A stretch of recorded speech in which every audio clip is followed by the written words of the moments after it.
Drama serial रद्द में इस बार ईमान ने सलार को प्रपोज कर ही दिया। उधर जैन जिसकी माँ भी अब चली गई, ईमान का दुख तो बर्दाश्त नहीं कर पाया, आखिर पागल हो ही गया। सलार इस बार जमील को नहीं छोड़ेगा क्योंकि जमील ने फैसला कर लिया था कि वो घर सेल करेगा और सवेरा को भी तलाक दे देगा। आने वाले किस की मुकम्मल कहानी में आप सभी दोस्त देखेंगे। आलिम साहिब ने आखिरकार अपना ऑपरेट करवा लिया, जिसके बाद उनकी तबीयत अब काफी ज्यादा बेहतर हो चुकी है। अपने दोस्तों के पास बैठकर चाय पी रहे हैं। यहाँ पर सभी मार्केट के लोग उनका हाल हवाल पूछने के लिए बैठे हुए हैं। चाय तो चाहत के लिए वहाँ पर मंगवा ही ली जाती है। बहुत ज्यादा खुश होते हैं यहाँ पर। वो सलार का ही शुक्रिया अदा कर रहे होते, कहते हैं कि ये सलार बेटे की वजह से ही आज मैं आप लोगों के बीच में हूँ, नहीं तो अपनी बेटियों के सर के ऊपर आखिर मैं क्या कर सकता था। उधर ऑफिस से आती हुई ईमान, जिसने देख ही लिया अपने बाबा को यहाँ पर हंसते मुस्कुराते हुए सलार और सभी दोस्तों के पास बैठे हुए। यहाँ पर ईमान को बहुत ज्यादा खुशी होती है क्योंकि उसके बाबा हैं। अपने बाप को तंदुरुस्त और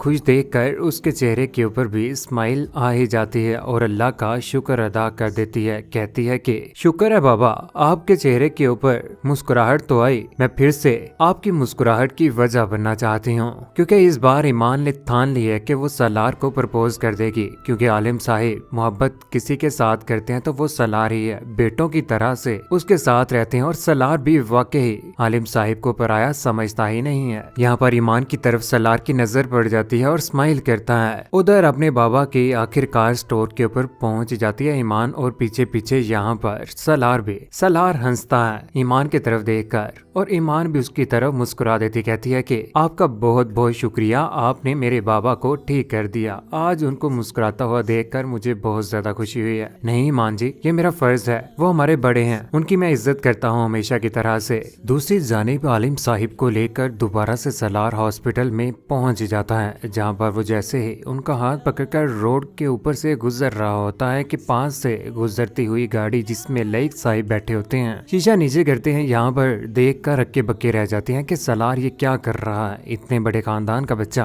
और ये आलम जो है ये तो बहुत ज्यादा मतलबी है, ये सिर्फ और सिर्फ उसकी प्रॉपर्टी और उसके पैसे के साथ मोहब्बत कर रहा है और उससे मतलब लेने के लिए हर मुमकिन कोशिश कर रहा है। आखिरकार मिरर ऊपर करने के बाद वो पास से गुजर ही जाता है। हॉस्पिटल में अच्छे तरीके से इलाज करवा ही लिया जाता है, चेकअप करवाया जाता है। डॉक्टर साहब कहते हैं कि बाकायदगी के साथ मेडिसिन खाने के बाद कुछ ही दिन के बाद आलिम साहिब आप ठीक हो जाएंगे। ये बात सुनने के बाद बहुत खुश हो जाते हैं आलिम साहिब और सलार भी कि अल्लाह ने उनकी दुआएं कबूल कर ही ले। आखिर उन्होंने इस बार ईमान को भी तो बयाना ही है। दूसरी जानिब जमील जो कि दोबारा से पहुंच चुका है सवेरा के पास और वहाँ पर जाकर इस बार उसे खरी खरी धमकी सुनाई देता है। कहता है कि तुम्हारे बाबा के घर बहुत जल्द इस बार बिकने ही वाला है। सवेरा कहती है कि मैं कभी भी अपने बाबा के घर को बिकने नहीं दूंगी। जमील जिल्ला बरदा कहता है कि तुम्हारे बाप का घर बिक कर ही रहेगा और उसका मुंह जोर से पकड़ लेता है, हाथ में पकड़ी हुई चाय। यहाँ पर बहुत ज्यादा परेशान हो जाती है सवेरा। जमील कहता है कि घर बिकेगा ही और साथ साथ तुम्हें तलाक भी दे दूंगा, तुम्हें धिक्का मार देता है। यहाँ पर चाहे तो यहाँ पर गिर ही जाती है।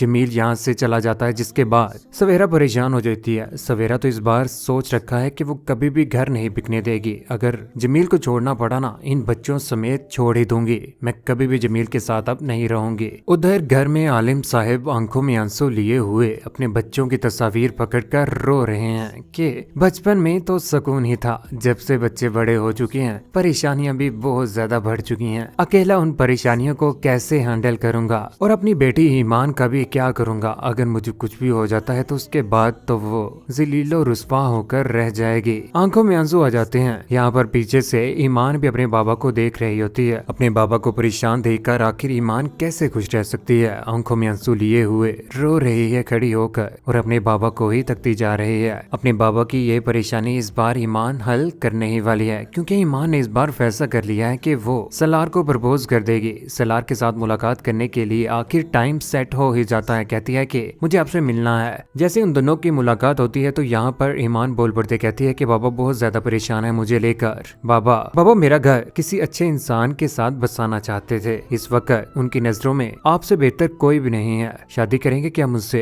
ये बात सुनने के बाद यहाँ पर सलार होश खो बैठता है कि आखिर उसकी मोहब्बत उसके पास लौट कर आ ही गई है। यहाँ पर वो मुस्कुराता है और उसे कहता है कि हाँ मुझे मंजूर है, मैं आपके साथ जिंदगी गुजारना चाहता हूँ। इस बार सलार की जिंदगी में ईमान आने ही वाली है। दूसरी जानिब लईक साहिब पाकिस्तान से बाहर जाने वाले हैं, लेकिन उससे पहले सारे के सारे मामला सेट करके जाना चाहते हैं। आलिम साहिब को भी इस बार सेट कर देंगे। आलिम साहिब के घर में गुंडे लेकर आखिरकार पहुंच जाते हैं। अपने साथियों समेत जैसे ही पहुंचते हैं तो यहाँ पर आलिम साहिब परेशान हो जाते हैं। मैं मामू हूँ, सलार का मामू हूँ मैं। सलार मासूम है, आपको मैं पहली और आखिरी वार्निंग देने जा रहा हूँ। सलार मासूम है, उसकी हमदर्दी को बटोरना बंद कर दीजिए। ऐसा ना हो कि आपको महंगा पड़ जाए। पीछे से सारी की सारी बातें ईमान भी सुन रही होती है। ईमान को समझ नहीं आती कि आखिर इस बार वो जवाब दे तो क्या दे। खामोशी के साथ पीछे खड़ी रहती है कि अगर वो सामने आएगी तो दोबारा से उसके बाबा गुस्सा करेंगे। यही बात कहने के बाद वो यहाँ से चले जाते हैं। कमरे में आकर अपनी बेटी के साथ अपना दर्द दोबारा से बांट देते हैं। कहते हैं कि मेरा आखिरी हमदर्द भी आज छिन गया। उसके मामू ये बात कह कर गए हैं। परेशानी पे परेशानियां। आलिम साहिब कभी भी सलार को नहीं छोड़ सकते और ना ही सलार।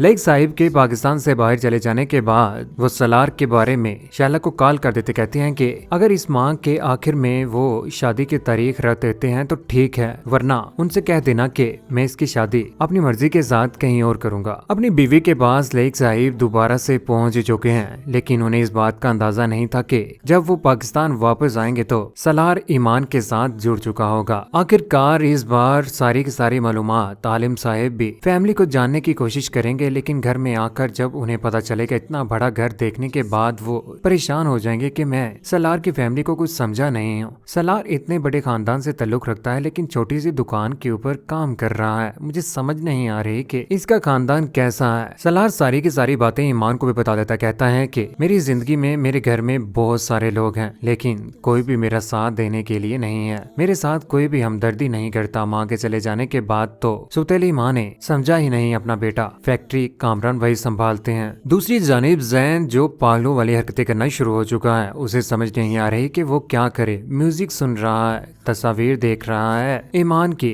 यहाँ पर हेडफोन लगाकर चीजों को तोड़ फोड़ कर रहा है। आखिर जैन पागल हो ही गया। उसके बाबा उसे भरपूर समझाने की कोशिश करते हैं कि बेटा समझो और पाकिस्तान वापस चलते हैं। जो कुछ भी हो चुका है उसको भुला दो और किसी और के साथ तुम शादी कर लो। अपनी दोस्त की बेटी के साथ मैं तुम्हारी शादी करवा देता हूँ। लेकिन उसे किसी किस्म की भी समझ नहीं आएगी। ईमान को जब जैन की कॉल आती है तो उस कॉल के ऊपर तरह तरह की बातें सुनाकर उसका दिल ही तोड़ देता है। जैन उसे खरी खरी धमकी सुनाई देता है। कहता है कि लौटूंगा तुम्हारी बर्बादी बनकर। सच्ची मोहब्बत की थी ना मुझसे, मरना मत तब तक। यही बात सुनने के बाद यहाँ पर उसका दिल टूट जाता और वहीं पर बैठकर रोना शुरू हो जाती है। आखिरकार शादी की तैयारियां बहुत अच्छे तरीके से की जाती हैं। यहाँ पर सलार भी अच्छे तरीके से तैयार होता है। यहाँ पर वो स्केच, वो तस्वीर लगाई जाती हैं। ईमान रेड कलर का सूट पहनकर पहुंच जाती है हॉल में। यहाँ पर उन दोनों का निकाह हो ही जाता है। सलार उसका हाथ पकड़ लेता है और उसे कहता है कि ईमान जी आप अब मेरी हैं। सलार कभी भी इस बार ईमान का हाथ नहीं छोड़ेगा। उधर जैन पाकिस्तान वापस आ चुका है। पाकिस्तान वापस आने के बाद वो अपनी बानो अपा के साथ भी बिल्कुल अच्छा बिहेव नहीं कर रहा। चीजों को तोड़ फोड़ कर रहा है। सारी चीजों का जिम्मेदार भी वो बानो अपा को भी ठहराता है। लेकिन जब हकीकत सामने आएगी ना तो आखिर क्या कर सकेगा। ना तो उसके पास अपनी माँ रही और ना ही ईमान। उसकी माँ शुरू से लेकर आज तक चाहती ही नहीं थी कि ईमान इस घर में आए। आखिर खुद ही चल बसी। पाकिस्तान वापस आने के बाद दोबारा से ईमान के पीछे पीछे